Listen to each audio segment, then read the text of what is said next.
Je rentre dans le handisport en 2012-2013. On avait encore un peu cette image de « sont mignons », enfin c'est les handicapés qui font du sport.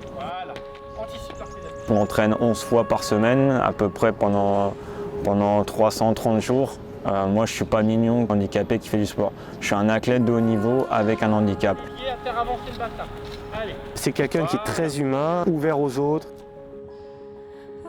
C'est un sportif à potentiel. Enfin, là-bas, c'était comme si je faisais que avec les valides et j'avais pas un niveau sous. Mon objectif, c'était de finir jamais dernier. J'ai fait 2 fois les Jeux paralympiques de Rio, les Jeux de Tokyo. J'ai actuellement le record de France dans ma catégorie à 6,10 m. Je m'appelle Valentin Bertrand, j'ai 27 ans et je suis athlète en handisport et ma spécialité c'est le saut en longueur, donc comme on dit pour les petits, le saut dans le bac à sable. J'ai commencé l'athlé en 2012 avec mon meilleur ami Alexandre. Il m'avait dit ouais viens, l'athlé c'est un super sport, on se marre bien. Et moi à la base l'athlé c'est pas trop mon truc. Ce qu'il faut savoir c'est que Valentin a commencé l'athlétisme pour suivre ses potes et il est resté parce qu'il y avait des jolies filles.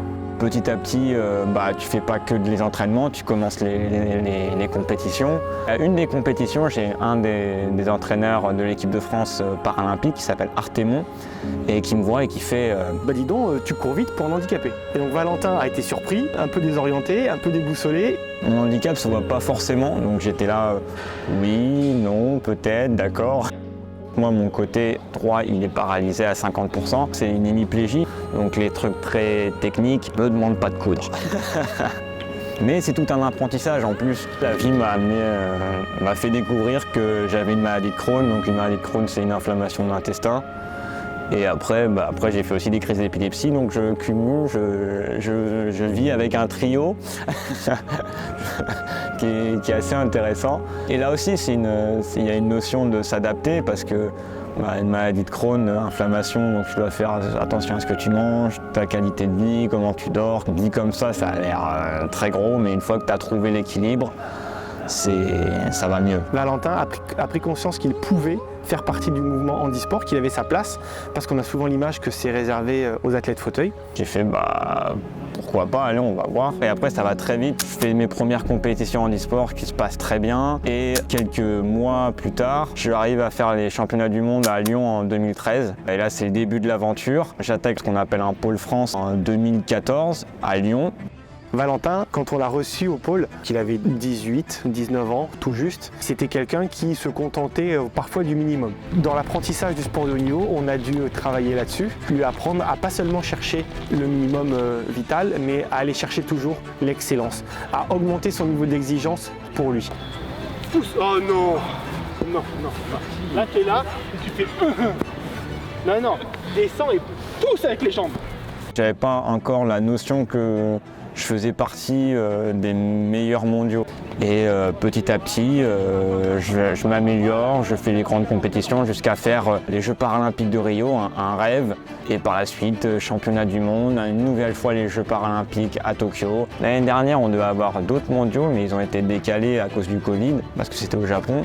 Donc là, tu vois, tu te dis, là j'ai envie, quoi. J'ai envie d'affronter les meilleurs, j'ai envie de retrouver cette sensation de stade, d'électricité. J'ai pas calculé, mais en 7 ans, je pense qu'on s'est entraîné plus de 5 ou 6 000 heures ensemble, à chercher le détail, à trouver le petit truc en plus, à passer du temps à répéter, à reproduire, à s'entraîner.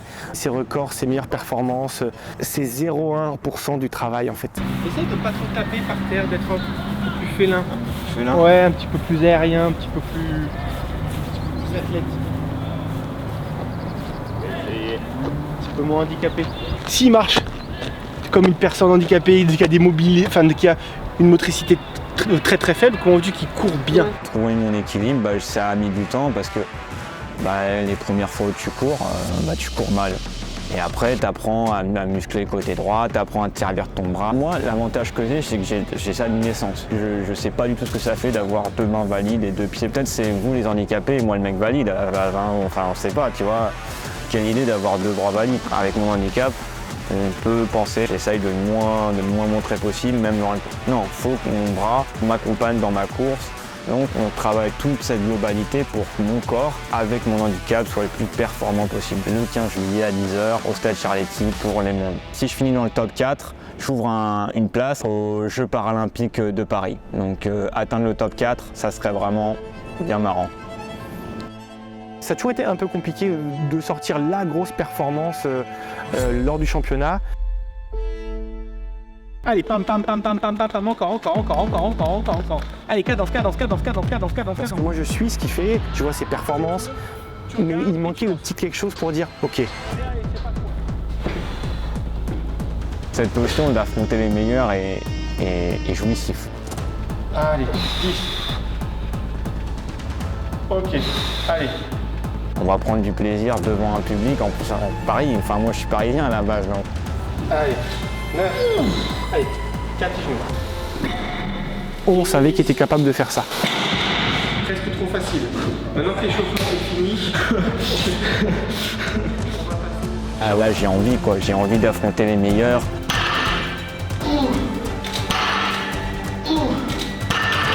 Tu as été surpris par sa performance aux mondiaux? Non. Surpris non, pas du tout. Si tu te fais confiance, la performance va suivre.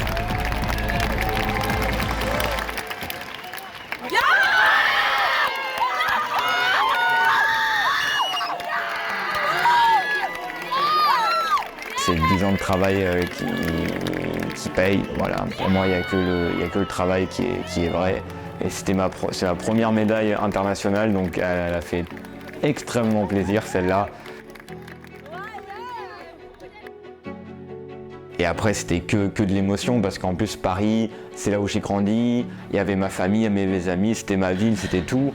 Et donc là c'est une décharge émotionnelle immense. Et après je suis sur mon nuage et là je descends petit à petit, mais je réalise que je suis 3e mondial, quoi. C'est que tu prends tous les hémiplégiques du monde, tu les mets sur un sautoir et il n'y a que 2 gars qui sautent plus loin que moi.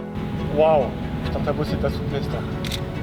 Et ça... Je pense qu'il avait besoin de ça pour continuer à évoluer dans sa carrière. Et puis surtout ça valide aussi le travail qu'il fait depuis 2 ans dans son nouveau groupe d'entraînement. Est un appel à l'aide. À la fin, le spectateur qui sort du stade, moi l'idée c'est ah ouais j'ai vécu un bon moment et je pense que les gens qui étaient là ont vécu un bon moment. Et j'espère que les championnats du monde à Paris et les Jeux paralympiques de 2024 ont montré ok le mec il est peut-être aveugle mais il court en 10-60 le 100 mètres. On a la petite poulie. Demain, si vous ne voyez pas, c'est normal. Je pense que le mouvement paralympique dans son ensemble, c'est pas que la fédération handisport, mais le mouvement paralympique dans son ensemble prend du galon ces dernières années. On parle de sport, on parle plus de personnes handicapées.